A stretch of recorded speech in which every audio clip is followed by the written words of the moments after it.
आज मैं आपको जो मनोरंजक कहानी सुना रही हूँ उस कहानी का नाम है चलने वाला पेड़।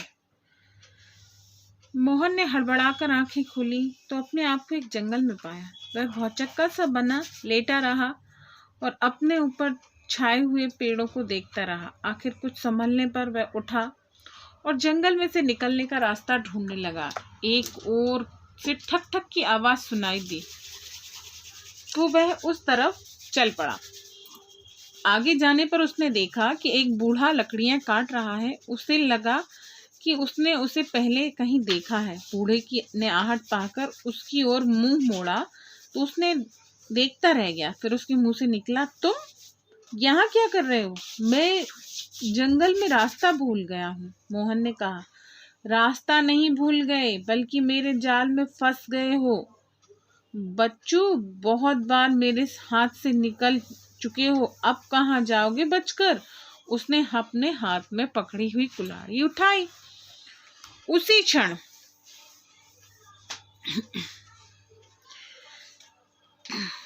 मोहन ने उसे पहचान लिया। वह उस बाग का माली था जहां से उसने कई बार फल चुराए थे। वह भयभीत हो उठा। तुम्हारी चोरी के कारण आखिर मुझे नौकरी से हाथ धोने पड़े, बूढ़े ने कहा, और अब मैं ठोकरें खा रहा हूँ। जंगल में लकड़ी काट कर अपनी बड़ी मुश्किल से पेट भरता हूँ। कितनी सुखी जिंदगी थी मेरी उन दिनों, पर तुमने सब तबाह कर दिया। मैं तुम्हें छोड़ूंगा नहीं। तभी उसने अपनी कुल्हाड़ी उठाई और मोहन ने अपने बचाव के लिए अपने दोनों हाथ ऊपर उठाए। उसी समय कुल्हाड़ी के बार से उसके दोनों हाथ कट कर नीचे गिर पड़े। मोहन इस जोर से चीखा कि सारा जंगल कांप उठा। वह बेहोश होकर गिर पड़ा। काफी देर बाद जब उसे होश आया तो उसे अपनी कटी हुई कलाइयों में असह्य पीड़ा महसूस हुई। वह रोने लगा। उसकी कलाइयों में से खून रिस रहा था। उन्हें देखकर वह इस कदर भयभीत हुआ कि कुछ क्षण के लिए रोना भूल गया। सोचा, अब क्या? मुझे बिना हाथों के ही जीना पड़ेगा। तुम्हारे हाथ कटे कैसे? आवाज सुनकर वह चौंका और उस ओर देखने पर देखता रह गया। एक बेहद सुंदर स्त्री उसके सामने खड़ी थी जो परियों जैसी लगती थी। मेरे हाथ? मोहन ने उस ओर नजर हटाकर अपनी कलाइयों की ओर देखा तो यकायक पीड़ा से कराह उठा। बहुत तकलीफ हो रही है? स्त्री ने उसकी कलाइयों को नरमी से पकड़ते हुए कहा। वैसे इस पीड़ा से बचने का एक तरीका है। कौन सा? जल्दी बताओ, मोहन ने रोते हुए कहा। मैं तुम्हें अगर पेड़ बना दूं तो पीड़ा नहीं होगी। पेड़? पर पेड़ बनकर मैं क्या करूंगा? हाय, मेरी जान निकली जा रही है। मैं पेड़ बनकर कैसे जीऊंगा? जैसे और पेड़ जीते हैं, स्त्री ने कहा। ओह, पर ये दर्द, हाँ, इससे अच्छा है कि पेड़ बन जाऊं। हाँ, पेड़ ही बना दो। स्त्री ने उसके माथे पर हाथ रखकर मुंह में कुछ गुनगुनाया तो मोहन का तना हुआ चेहरा एकाएक ढीला पड़ गया और उसकी कलाइयों में पीड़ा गायब हो गई। तब उसने देखा तो वे कलाइयों की बजाय दो टहनियां बनी हुई थी। अब तो नहीं है ना पीड़ा? स्त्री ने पूछा। बिल्कुल नहीं। और सचमुच मैं तो पेड़ बन गया हूँ, और वह और भी बोलने वाला पेड़। स्त्री ने कहा, पर तुम सिर्फ मुझसे ही बातें कर सकोगे, या यह कहूं कि तुम्हारी बातें सिर्फ मैं ही सुन सकूंगी, क्योंकि मैं जंगल की परी हूँ। हाँ, सचमुच तुम बिल्कुल परी सी लगती हो। मैंने पहले ध्यान से देखा ही नहीं।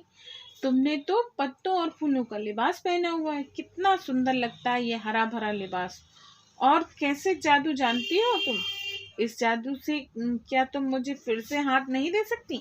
नहीं, हाथ तुम्हें खुद ही हासिल करने पड़ेंगे। खुद ही? वह कैसे? भला वे कट कैसे गए? एक बूढ़े ने काट डाले। क्यों? यूं ही। वह बहुत दुष्ट बूढ़ा था। यह तो तुम झूठ बोल रहे हो। क्या पेड़ बनकर भी झूठ बोलोगे? पेड़ आदमियों की तरह झूठ नहीं बोलते। अगर दूसरे पेड़ों ने सुन लिया तो तुमसे नफरत करने लगेंगे। मोहन को सच्ची बात बतानी पड़ी। स्त्री ने हल्का सा मुस्कुराकर कहा, एक तरह से अच्छा ही हुआ कि चोरी करने वाले हाथ कट गए। अब तुम चोरी नहीं कर सकोगे। पर यह तो बहुत बड़ी सजा मिली है। बहुत सी चोरियों की सजा है ना। फलों के अलावा तुम और भी तो बहुत सी चोरियां करते रहे हो। हाँ, मोहन ने उदास होकर कहा, उस हिसाब से तो यह सजा इतनी बड़ी नहीं है। शायद इससे भी बड़ी सजा मिलनी चाहिए थी। वह चुप हो गया और बाहों की जगह उन टहनियों को देखने लगा जिस पर कोई पत्ता नहीं था, जिसके आगे सिरे निकले हुए थे, लेकिन उसका बाकी सारा शरीर पत्तों से भरा हुआ था। तभी जैसे कुछ याद आया, उसने परी की तरफ मुंह उठाकर कहा, तुमने कहा था कि हाथ मुझे खुद ही हासिल करने पड़ेंगे। वह कैसे? जितनी चोरियां की हैं उतने अच्छे काम करके। पर पेड़ बनकर मैं अच्छे काम कैसे कर सकता हूँ? हाँ, यह बात तो है, परी सोचने लगी। एक ही जगह खड़े खड़े ज्यादा कुछ नहीं कर सकते। सो मैं तुम्हारे लिए एक और चीज कर सकती हूँ। तुम्हें जादू से चलने वाला पेड़ बना सकती हूँ। तुम जहां भी जाना चाहो बस सोचते भर से वहां पहुंच जाओगे।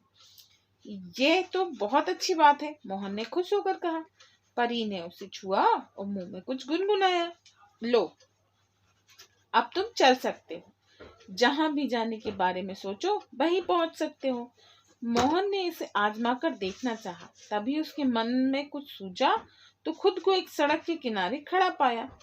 ये वह बहुत खुश था और वहां आ जा रहे लोगों को देखने लगा। कुछ देर बाद उसकी नजर कुछ दूर बैठी एक भिखारिन पर पड़ी।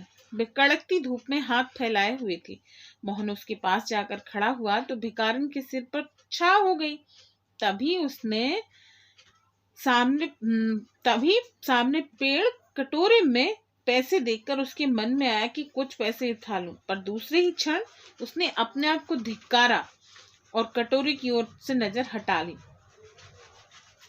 भिखारिन को ठंडी छांव का एहसास होने लगा। उसने अपने ऊपर देखा कि अचानक छांव कैसे हो गई। यह देखकर मोहन को खुशी हुई कि वह दोपहर ढलने तक वहां खड़ा रहा। वहां से वह कई जगह गया। आखिर वह एक झोपड़ी के आंगन में जाकर खड़ा हुआ। उस झोपड़ी में एक आदमी अपनी छोटी सी बेटी के साथ रहता था। वह प्रायः बीमार रहता था, काम नहीं कर सकता था।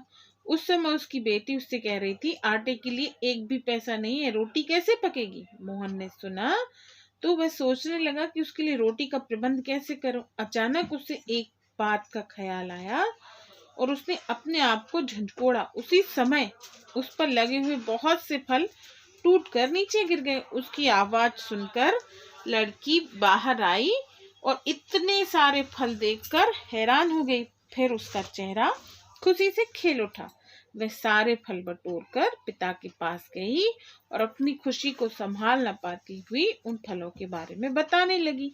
मोहन उसकी बातें सुनता रहा। कुछ देर बाद वह कहीं और चला गया।